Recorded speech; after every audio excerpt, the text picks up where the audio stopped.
أعزائي الطلبة والطالبات، السلام عليكم ورحمة الله وبركاته. مرحبا بكم في درس جديد من دروس النهارده.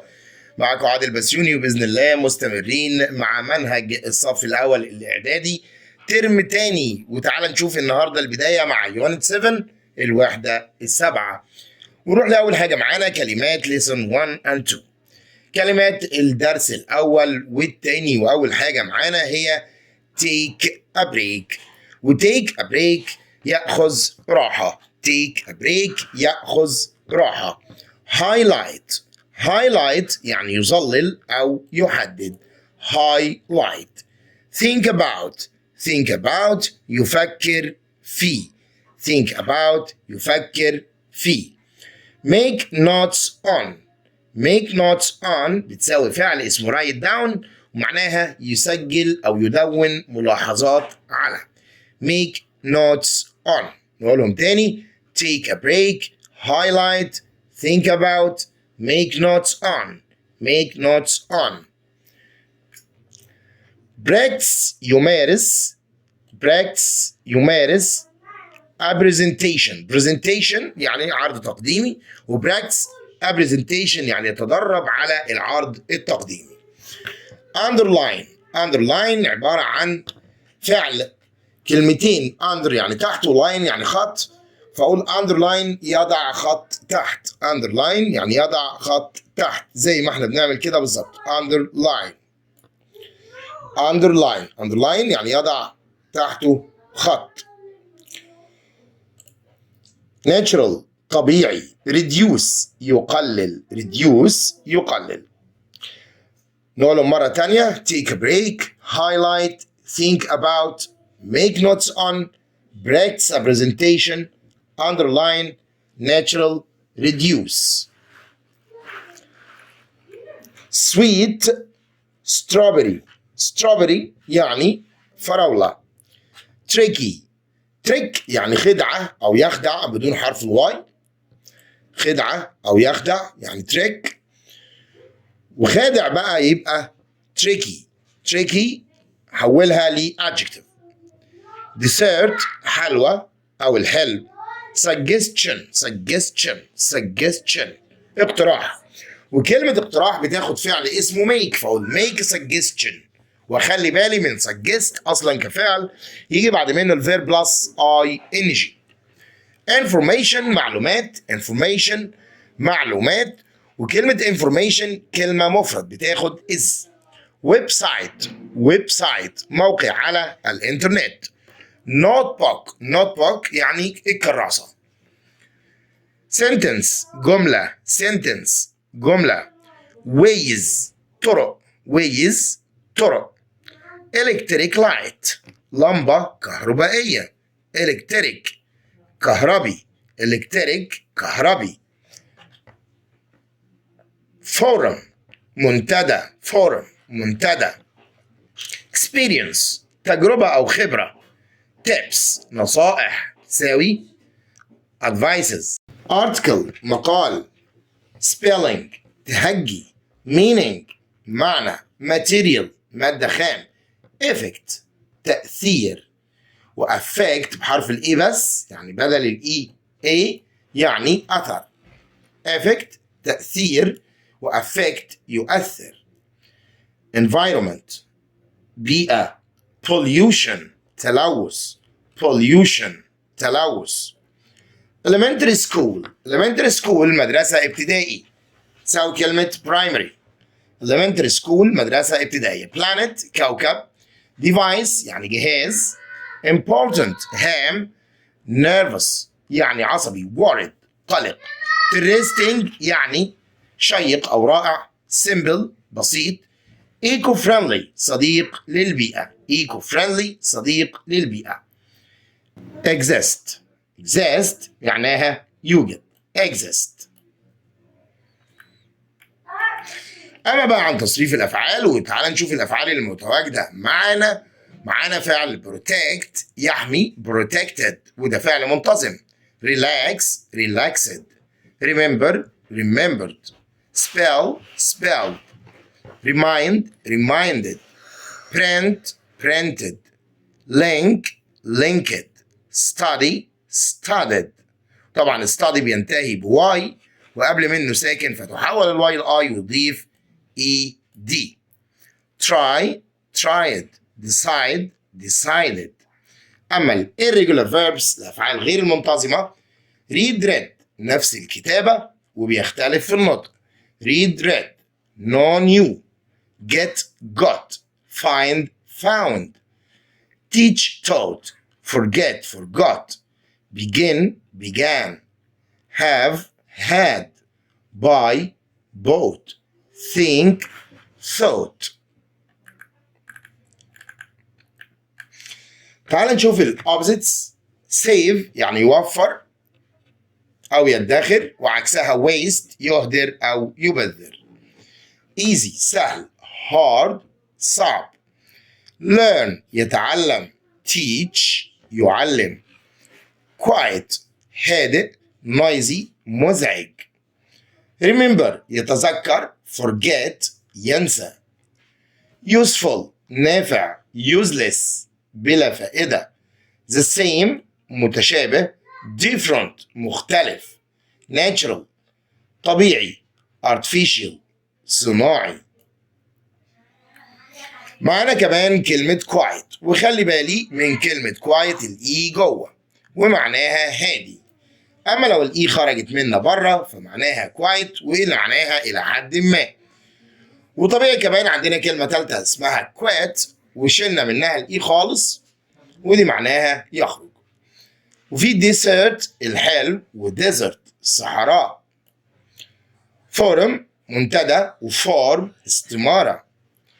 advice نصيحة devices أو device جهاز. experience خبرة أو تجربة. experiment تجربة علمية. made of مصنوع من مادة خام. made from مصنوع من مادة معاد تدويرها.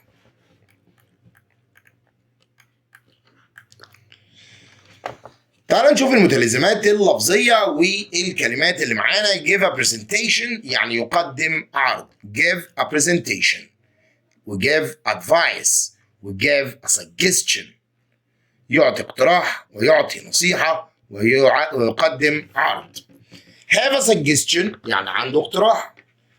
have a problem عنده مشكلة. have a choice عنده اختيار. keep يحفظ أو يحافظ أو يحتفظ. keep a vocab notebook يعني يحتفظ بكراسة للمفردات. need a break يحتاج لراحة. takes a bus يركب الأتوبيس. takes a public transportation يركب وسائل المواصلات العامة. معانا بقى الفعل take ده معناه يركب ويأخذ ويلتقط ويستغرق. reduce يقلل. reduce waste يقلل الفضلات. reduce pollution يقلل التلوث. أما عن حروف الجر اللي معانا ask for advice about يطلب النصيحة عن. وكلمة ask for يطلب. study for يذاكر من أجل أو يذاكر لمدة. يعني ممكن أقول له study for exams يذاكر من أجل الامتحانات. وممكن أقول له study for 3 hours ذاكر لمدة 3 ساعات. thank you for شكرا على وبعدها يجي verb plus ing أو noun. for example على سبيل المثال plan to يخطط لي. it's easy to من السهل أن. I am ready to مستعد أن. want to يريد أن. وطبعا to متبعة بفعل فين؟ بفعل في المصدر. get to يصل إلى وبتساوي reach بدون حرف جر وبتساوي arrive at يصل إلى. أما good at فمعناها جيد فيه ويجي بعدها اسم أو فعل زائد ing وعكسها طبعا bad at سيء فيه. print on both sides يعني يطبع على جانبي الورقة. لما نروح نصور ورقة فبنطبعها وش وظهر فأقول print on both sides. focus on كلمة جاية معانا من الترم الأول يركز على. has an effect on لديه تأثير على. highlight in yellow يعني يظلل باللون الايه؟ الأصفر. pick up يلتقط. a piece of land قطعة من الأرض during the day أثناء النهار. the day يعني النهار و the night يعني الليل. تعال نشوف تدريب بسيط معانا على الكلمات اللي تم عرضها. choose the correct answer اختر الإجابة الصحيحة. Can you me a suggestion about that? Can you give me a suggestion? This bag is made recycled materials. This bag is made from مصنوعة من. We should help our planet and waste. Reduce waste نقلل الفضلات. This problem is difficult. I don't any choices. ما عندناش أي اختيارات يبقى don't have. We must on time. We must get to school on time. Get to school on time نصل المدرسة في وقتنا المحدد. Collocations are 2 or 3 words. هو بيعرض لي دلوقتي يعني ايه متلازمات لفظية. بيقول لي انهم عبارة عن كلمتين او 3 كلمات بيجوا مع بعض that you use together to make a phrase. For example, take a break. Take a break دي اسمها collocation يعني متلازمة لفظية. When we use these words together, they have a new meaning. بيكون معاهم معنى جديد. That they didn't have before. يعني دي لوحدها ليها معنى ودي لوحدها ليها معنى، ولكن هما الاتنين مع بعض بيدوني معنى مختلف تماما.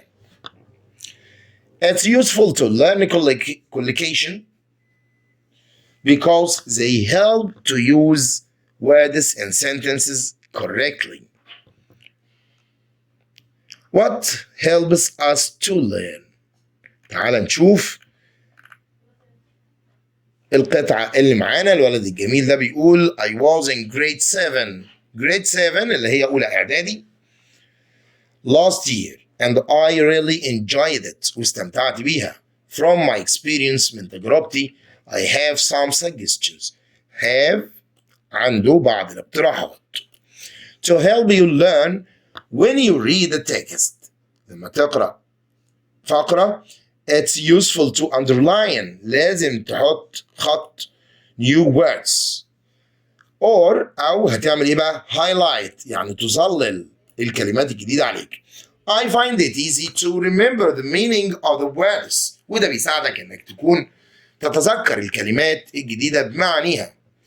But I sometimes find it difficult. أجد صعوبة to remember how to spell them. إزاي نستهجى الكلمات دي. I read online that you can remind yourself of tricky spelling words by linking them to other words. إن احنا نربطهم بقى بكلمات أخرى. For example, I always forget the difference between desert and dessert. دايما بتلخبط ما بين desert صحراء و dessert اللي هو الحلو أو الحلوى. I tell myself that desert has 2 S. Dessert has 2 S. عندها 2 S. So, it reminds of sweet strawberries. Desserts, sweet strawberries begins with 2 S letters like the word dessert. هو بيقول إن sweet فيها S وstrawberry فيها S فدي حاجات حلوة فالحلو اسمه dessert which is a sweet food we eat. Desert has only 1 S so it's a piece of land not a kind of food. هي قطعة من الأرض مش نوع من أنواع الطعام. وهنا بيقول في الفقرة الثانية هاي عمرو thank you for your post. شكرا على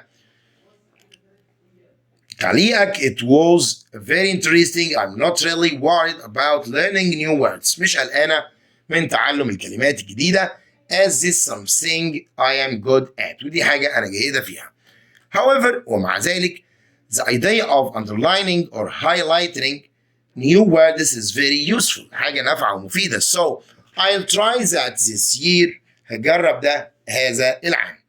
What makes me nervous is when I have to give a presentation. لما يكون عليا إن أنا أقدم عرض in class في الفصل. Can you give me any way or any suggestions? Give a suggestion about that. What's a good way to practice a presentation? إن أنا أتدرب على العرض التقديمي. Also, my mom says it's good to take a break يعني يأخذ راحة when you are tired عندما تكون مرهق. What do you think؟ إيه رأيك؟ What did you do in grade 7 when you needed a break؟ عندما احتجت إلى الراحة كنت بتعمل إيه؟ ومعنا دلوقتي تدريب صغير بيقول choose the correct answer. اختر الإجابة الصحيحة. I need a presentation so I am ready to give it in front of many people. Practice a presentation. I plan to study for the next 20 minutes and then I will and relax. Take a break. بعد كده آخد راحة. I want to all the new words and the text in yellow. باللون الأصفر يبقى highlight. I read the website and then notes. طبعا أقول make notes. I always the most important words in a sentence so I can focus on them. Give the most important words. أعمل إيه بقى فيهم underline. أحط تحتها خط. It's a good idea to think about different ways to remember words. Think about. يفكر فيه. أشكر لكم طيب المتابعة والسلام عليكم ورحمة الله وبركاته.